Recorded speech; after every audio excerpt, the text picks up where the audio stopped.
Again mean और standard deviation पे, sorry standard क्या बोला है, a mean and standard deviation of the 15 observation is found to be the 8 and 3 respectively. On rechecking, it is found that in the observation 20 was misread as 5, then find correct variance is equal to. ठीक है, तो देखो 15th observation थी, ठीक है, suppose x1 से लेके x15 ले लेता हूँ, ठीक है ठीक है, तो इनका सपोज मैं समीशन ऑफ xi निकालूँ, है ना, समीशन ऑफ मतलब x1 plus x2 plus x15 तक निकालूँ, तो ये कितना होगा अपॉन 15 करूँगा तो इक्वल टू कितना आएगा, मीन आपको 8 दे रखा है तो इधर ऐसा लिख सकता हूँ 15 इंटू 8 जो कि है आपका 120, ठीक है। अब सेम इसने बोला है सपोज मैं बोलता हूँ कि ये डेटा मिसरीड हुआ था, ये डेटा क्या हुआ था, मिसरीड, मतलब इसको सपोज है ना, तो मतलब मैं ऐसा बोल सकता हूँ सॉरी, इसने बोला कि एक डेटा, मतलब ये डेटा मैं मान लेता हूँ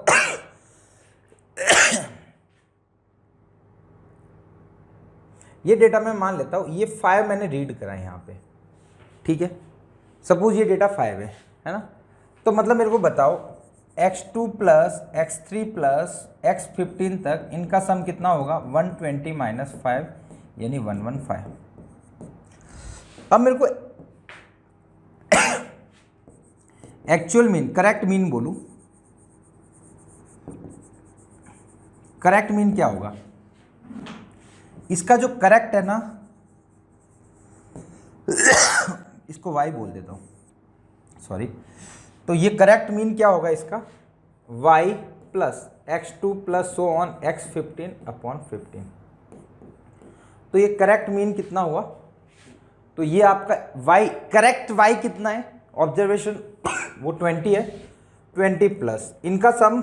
115 अपॉन 15 तो ये हो जाएगा 135/15 यानी 9, मतलब इसका जो करेक्ट मीन है वो आपका 9 है और जो इनकरेक्ट मीन है वो आपका कितना है, 8। अब वही फंडा सेम वेरिएंस के लिए लगा लेते हैं, जैसे ये इनकरेक्ट वेरिएंस था तो वेरिएंस का फॉर्मूला क्या होता है, summation of xi square upon n minus x bar square. Suppose मैं इनकरेक्ट के लिए लगाऊं, इनकरेक्ट का मैं बोलूं तो वेरिएंस कितना था, इनकरेक्ट वेरिएंस आपका स्टैंडर्ड डेविएशन 3 है ना, SD 3 है, तो यहां से आपका सिग्मा स्क्वायर कितना होगा 9 है ना, क्योंकि सिग्मा स्क्वायर क्या होता है, मतलब स्टैंडर्ड डेविएशन का डबल करोगे, मतलब स्क्वायर करोगे तो आपको वेरिएंस मिल जाता, तो ये आपका 9 है इक्वल टू x1, मैं इनकरेक्ट ले रहा हूं तो इनकरेक्ट में मेरा होगा x1 square plus x2 square so on upon 15 है ना, x15 तक आ जाएगा यहाँ पे ना, माइनस x बार कितना था इनिशियल में 8 स्क्वायर। सेम करेक्ट के लिए लगाओ, करेक्ट के लिए मैं सपोज बोल देता हूँ सिग्मा 1 स्क्वायर है नया वेरिएंस, यहाँ पे क्या होगा x1 स्क्वायर, x1 नहीं, करेक्ट वाला टर्म क्या था y1 y square plus x2 square so on x15 का स्क्वायर अपॉन 15 माइनस यहाँ पे वेरिएंस x बार कितना था 9 स्क्वायर। यहाँ तक बात आपको समझ में आ रही है। अब देखो क्या करता हूँ, इसमें से ये सब्ट्रैक्ट करता हूँ तो 9 minus sigma 1 square equal to, अब देखो सब्ट्रैक्ट करूँगा ना तो देखो नीचे एलसीएम 15 है ना, तो x2 स्क्वायर से x2 गएगा, x3 से x3 जाएगा, x15 से सब चले जाएगा, तो यहाँ पे क्या बचेगा x1 स्क्वायर बाई 15, यहाँ बचेगा y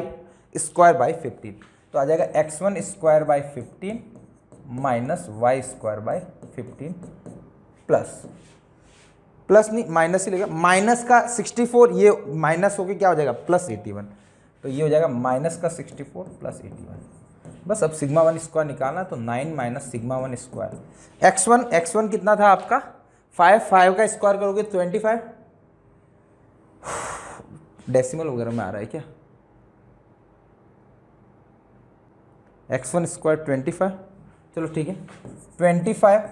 minus y square, y कितना था 20, 20 का स्क्वायर कितना हो जाएगा 400/15 कर देता हूँ मैं, ठीक है। इन दोनों को ऐड करूँगा तो 17 आ जाएगा, ठीक है। तो ये बच जाएगा 9 minus sigma 1 square equal to minus का ये बच जाएगा 375/15 प्लस 17। ये सॉल्व करोगे तो सॉल्व हो रहा है क्या, 2 बार 5 बार, ठीक है। 9 माइनस सिग्मा 1 स्क्वायर इधर ले आओगे तो ये 8 और 1 आ रहा है क्या, नहीं तो माइनस का 8, अच्छा 17 आ जाएगा, ठीक है। सिग्मा स्क्वायर इक्वल टू 7, ठीक है। तो करेक्ट आंसर है सिग्मा स्क्वायर आपका 17 ही दिया था एनटीए ने, है ना। स्टैंडर्ड डेविएशन और मीन डेविएशन,